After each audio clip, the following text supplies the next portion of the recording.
రాత్రి చంద్రబాబు బహిరంగ సభలోని ఒక్కసారికి చనిపోయిన వారికి చావు కారణం ఎవరంటారు? ఇంకెవరు? మన రాష్ట్రాన్ని అధోగతి పాలు చేసిన చంద్రబాబు నాయుడు ఆయన స్వార్థ రాజకీయాలకు సామాన్య ప్రజానీకాన్ని బలిగొనడానికి ఈయన సిద్ధపడుతున్నాడు. ముఖ్యంగా ఈరోజు చూసుకుంటే ఈ రాష్ట్రంలో చంద్రబాబు నాయుడు గత ప్రభుత్వంలో కూడా పుష్కరాలకి 27 మంది ప్రాణాలు నెట్ట నిలున్న చంపేసిన ఆయన ఏదైతే పుష్కరాల సూట్ కోసం 27 మంది అమాయక ప్రజల్ని బలిగొన్నాడు. అదేవిధంగా చూసుకుంటే కందుకూరు ఏదైతే ఉందో సభలో కూడా కనీసం 4000 మంది పట్టణ ప్రాంతంలో కూడా జనాలు పట్టలేని ప్రాంతంలో కూడా ఈరోజు బహిరంగ సభ అని పెట్టి సామాన్యుల్ని బలిగొనడం చూసుకుంటే ఆయనకి అధికారకాంక్ష ఏ విధంగా ఉంది అర్థమవుతుంది. ముఖ్యంగా ఈరోజు చంద్రబాబు నాయుడు గారు ఈరోజు ప్రజలకు ఏం సమాధానం చెప్తాడు? గతంలో జగన్మోహన్ రెడ్డి గారు పరిపాలన సమయంలో ఎల్జీ పాలిమర్స్ దుర్ఘటన జరిగితే ఒక్కొక్క వ్యక్తికి ₹1 కోటి నష్టపరిహారం ఇచ్చారు. ఈరోజు సామాన్య ప్రజలు చనిపోతే 10 లక్షలేనా ఆయన? అంటే ఒక ప్రాణం విలువ 10 లక్షల. ఆయన కుటుంబాలు ఏమవుతాయి? 10 లక్షలు ఇచ్చి దులిపేసుకొని మనం బయటకు పోతే ఏమనుకుంటున్నారని చెప్తున్నారు. రాష్ట్ర ప్రజలందరూ గమనిస్తున్నారు. మనిషి తాలూకు ప్రాణం విలువ చంద్రబాబు నాయుడుకి తెలియదా? ఈ విధంగా ఎక్కడైతే ఈ మీటింగ్లు పెట్టాలనుకుంటాడో పర్మిషన్ తీసుకునేటప్పుడు ఆ ప్రాంతం, ఆ విస్తీర్ణము, అక్కడ ఉన్న సెక్యూరిటీ ఇవన్నీ పరిశీలించి ఆయన చేయాలి తప్ప కానీ ఆయన స్వార్థ రాజకీయాల కోసం సామాన్య ప్రజలు బలిగొనడం చూస్తుంటే ఆయన పదవీకాంక్ష ఏ విధంగా ఉందో అర్థమవుతుంది. అంటే ఎందుకు భయం పట్టుకుందా ఏంటి? చంద్రబాబు నాయుడికి జగన్మోహన్ రెడ్డి అనే భయం చాలా గట్టిగా ఉంది. ఎందుకంటే ఈరోజు రాష్ట్రంలో ఆయన చేసిన సంక్షేమ పథకాలు కానీ రాష్ట్ర ప్రజల తాలూకా ప్రతి ఒక్కరు కూడా చిరునవ్వుతో ఉన్నారు. ఎందుకంటే ఈరోజు రాష్ట్రంలో పడుతున్న కష్టాలు ఏం మాత్రం కాకుండా ప్రజలందరూ కూడా సంపూర్ణంగా మద్దతు ఇస్తున్నారు. ఈ మద్దతులో క్రమంలో భాగంగా ఈరోజు మన ఆంధ్రప్రదేశ్లో అందరూ ప్రజలకు కూడా విద్యార్థుల నుంచి ముసలి వాళ్ళ వరకు అందరికీ కూడా సంక్షేమ పథకాలు వెళ్తున్నాయి. ఈ పథకాల ద్వారా మేము అందరం సంతృప్తిగా ఉన్నాం. ఏ విధంగా వాళ్ళు అట్రాక్ట్ చేయాలని చెప్పేసి ఈరోజు ఏదో ఇదేం కర్మరా బాబు అని, ఇదేం బాబురా బాబు అని చెప్పేసి, ఇదేం కర్మ చంద్రబాబు నేను నమ్మమన్నా సరే జనాల్ని అట్రాక్ట్ చేయడానికి ఈరోజు ప్రజలందరినీ కూడా ఇలా మాయ మాటలతో చెప్పి ఏదో చేయాలని చూసినా సరే ప్రజల్లో జీవితంలో నేను నమ్మరు. ఎందుకంటే నువ్వు మామనే చంపేసావు, వెన్నుపోటు పొడిసావు, ఇంక నీ ఏ విధంగా అధికారం వస్తుంది? మీ అధికారం రావాలంటే ప్రజలకు ఈ కరోనా కాలం నుంచి నేటి వరకు వాళ్ళకి కావలసినవి ఏదైతే మినిమం నీడ్స్ ఉన్నాయో ఆ నీడ్స్ని ప్రభుత్వం చక్కగా అందిస్తుంది. అందించే క్రమంలో నువ్వు స్వార్థ రాజకీయాలకు, కుట్ర రాజకీయాలకు, కుళ్ళి రాజకీయాలకు జనాలను సందేహం చేస్తావు అనుకుంటే ప్రజలు గట్టిగా బుద్ధి చెప్తారని చెప్పేసి తెలియజేసుకుంటున్నాం. జగన్మోహన్ రెడ్డి మీటింగ్లో ఎప్పుడైనా చనిపోయారు? జగన్మోహన్ రెడ్డి గారు బహిరంగ సభ చూస్తున్నాం. వైజాగ్లో కంచరపాలెం సభ చరిత్రలో ఒక సువర్ణాధ్యాయం. ఆ సభలో ఎక్కడైనా సరే చనిపోవడానికి ఆస్కారం లేకుండా అన్ని ఏర్పాట్లు పక్కాగా ఏర్పాట్లు చేసుకుంటున్నారు. ఆ ఏర్పాట్లు అనేది ఇంత సీనియర్ నాయకుడు అంటున్నారు, రాష్ట్రానికి 40 ఏళ్ళు ఇండస్ట్రీ అంటున్నాడు. ఎక్కడుంది ఈ ఇండస్ట్రీ? ఏంటి ప్రజలకు ఏ విధంగా సెక్యూరిటీ కావాలి, ఏ విధంగా పోలీస్ సహకారం కావాలి, ఇవన్నీ అడిగి తీసుకోవాలి కదా. కానీ అది చేయకుండా మనం రీసెంట్గా చూసాం, నరేంద్ర మోడీ గారు వచ్చేటప్పుడే సుమారుగా 5 లక్షల మంది జనాభా వచ్చారు. ఎక్కడ కూడా ఎటువంటి అసౌకర్యాలు కలగకుండా ప్రజలకి ఆయన ఈ మీటింగుల్లో చాలా ఎక్కడికెక్కడ వాటర్ ప్యాకెట్లు కానీ, తర్వాత ఏ పరంగా చూసినా సరే అంబులెన్స్లు కానీ అన్నీ ఏర్పాటు చేస్తున్నారు. కానీ చంద్రబాబు నాయుడికి ఏం పట్టవు. ఆయన కావాల్సింది ఒకటే, ఆయనకి అధికారం కావాలి.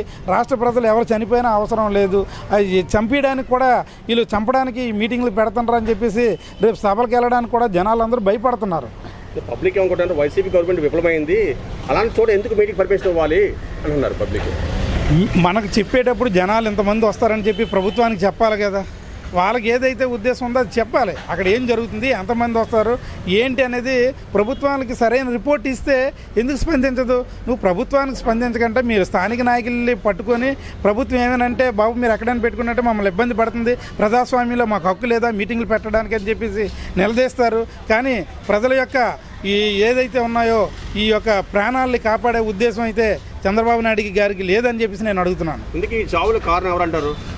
ఎవరు ఉందండి? తెలుగుదేశం ప్రభుత్వం ఏదైతే ఉన్నాయో పచ్చపత్రికల కుట్ర, వీళ్ళన్నీ కూడా కుట్రపడుతున్నాం. గతంలో కూడా మనం చూసాం. ఎందుకంటే వీళ్ళు ఇంటర్వ్యూలు చేసేటప్పుడు కూడా రాధాకృష్ణ గారితో చంద్రబాబు నాయుడు గారు చేసుకున్న ఇంటర్వ్యూలో కూడా ఎవరిని ఏ విధంగా మాట్లాడుతున్నారు, ఎంత సొంత మామను కూడా వాడు వీడు అనే సంబోధన చేశాడు. ఈరోజు సామాన్య ప్రజానికం ఆయనకి ఏమైనా లెక్క, అణగారిన వర్గాలు ఆయన ఎప్పుడో చెప్పాడు, అణగారిన వర్గాలుకి సరైన ప్రాతినిధ్యం లేదు. అందుకే కదా ఈరోజు ఈయన ఎన్ని పాటలు పడుతున్నాడంటే ఆ పాటలు చూసి జనాలు అందరూ నవ్వుకుంటున్నారు. అంటే చనిపోయిన వ్యక్తికి 10 లక్షల రూపాయలు సరిపోతుందా? ఎలా సరిపోతుందని అడుగుతున్నా. ఈరోజు చూసుకుంటే చంద్రబాబు నాయుడు ఆయన జరిగేటప్పుడు జరిగిన ఇన్సిడెంట్లకి 10 లక్షలు అంటున్నాడు. అదే జగన్మోహన్ రెడ్డి గారు దాంట్లో ఒక యాక్సిడెంట్ జరిగింది, మనం చూసాం ఎల్జీ పాలిమర్స్ విషయంలో. దాని మీద ఒక్కొక్కరికి ₹1 ఇస్తే 10 కోట్లు ఇవ్వండి అని డిమాండ్ చేశాడు ఆ రోజు. ఏంటి మనిషికి అప్పటికప్పుడు మారిపోతుందా? ₹1 ఇస్తూ ఆయన తాలూకా వైద్య సౌకర్యాలన్నీ కూడా ప్రభుత్వమే భరించింది. ఇక్కడ ఏం చేస్తున్నావు? వైద్యం ఎవరు చేస్తున్నారు? ఈ 10 లక్షలతో జనాలు బతికేస్తారు అనుకుంటున్నావా? ఈ 10 లక్షలతో జనాలకి కావాల్సిన ఈ వైద్యం ఎవరు చేయిస్తారు? వాళ్ళ పిల్లలు ఎవరు చదివిస్తారు? ఇవన్నీ కూడా చూడాలి కదా. ఏదో నువ్వు చెప్తున్నావు ఎన్టీఆర్ ట్రస్ట్ ద్వారా చదువుతున్నావని, ఈ మాటలు ఎన్నో చూసాం. గతంలో కూడా చాలామందికి హామీలు ఇచ్చే అవన్నీ నీటి మాటలే తప్ప కానీ ఆయన నిత్యంగా స్వచ్ఛంగా మాట్లాడే సందర్భం అయితే ఆయనకి లేదు. పని చెప్పండి, చంద్రబాబు మీద ఇటువంటి చర్యలు తీసుకోవాలి చెప్పండి. నిజంగా చెప్తున్నాను, ప్రభుత్వం తక్షణమే ఆయన మీద, ఈ చనిపోయిన కుటుంబాల మీద ఆయన క్రిమినల్ కేసు నమోదు చేయాలి. ఎవరైతే ఈ జనాలు చనిపోయారో వాళ్ళందరికీ కూడా సక్రమంగా ఆయనకి ఎక్స్గ్రేస్ చంద్రబాబు నాయుడు పార్టీ మీటింగ్ పెట్టాడు కాబట్టి ఆయనమే ఒక్కొక్కరికి ₹1 వరకు చెల్లించాలి. ఆ కుటుంబాలను ఆదుకొని ఆ కుటుంబంలో ఒకరికి ఉపాధి కల్పించాలి. ఇలాంటివన్నీ చేస్తే కానీ రేపు ప్రజలందరూ కూడా ఆయన నమ్మరని చెప్పేసి నేను తెలియజేసుకున్నాను. చాలా భేదవాళ్ళు చనిపోయారు, బాగా భేదవాళ్ళు అండి. చెప్తున్నాను కదా, ఈరోజు జరిపోయేదంతా అణగారిన జనాలు, అణగారిన తాలూకు ప్రాణాలు ఆయనకి లెక్క కాదు. ఎందుకంటే ఆయన చూస్తారు కదా, అక్కడ నడిసే ఇప్పుడు పాదయాత్రకు వచ్చేటప్పుడు 1000 కోట్ల భూములు ఉండే వాళ్ళందరూ వచ్చి నడిసేవారు. మీటింగ్ కాలు వచ్చి నిలబడవచ్చు కదా. సామాన్యులు కావాలి, పేదవాళ్ళు కావాలి, బడుగు బలహీన వర్గాలు కావాలి, మైనార్టీలు కావాలి. వీళ్ళు చనిపోయిన వాళ్ళకి లెక్కలేదు. ఆయనకేంటి అధికార కాంక్ష. ఎందుకంటే సొంత మామనే వెన్నుపోటు పొడిచిన వ్యక్తికి సామాన్య జనం చచ్చిపోతే ఆయనకి ఏంటి నష్టం ఏంటి చెప్పండి. ఇప్పటికైనా సరే చంద్రబాబు నాయుడు కళ్ళు తెరవాలి. నువ్వు ఎక్కడైనా పబ్లిక్ మీటింగ్ పెట్టుకో, ప్రజాస్వామ్యంలో పెట్టుకుంటే ఎవరికి అభ్యంతరం లేదు. కానీ అక్కడ ఉన్న పరిస్థితి, అక్కడ ఉన్న ఆ విస్తీర్ణము, అక్కడ వచ్చే జనాలను బట్టి మనం మంచి సభలు ఏర్పాటు చేసుకోవాలి. కిక్కిరిసిన 2000 మంది సభలో 10,000 మందిని దూర్చేసి ఏదో ఇక్కడ క్రౌడ్ అని చెప్పేసి చూపించుకోవడానికి, మీ పత్రికలు మీ ఛానళ్ళు చూపించుకోవడానికి సామాన్యులు సమిధులు చేస్తే ప్రజలు ఊరుకోరని చెప్పేసి తెలియజేసుకుంటున్నాను. చంద్రబాబు నెక్స్ట్ ఓట్లు పడతాయంటారా? చంద్రబాబు నాయుడుకి ఓట్లు కాదు కదా, ఉన్న 23 సీట్లు కూడా జారిపోయేటట్టు ఉంది.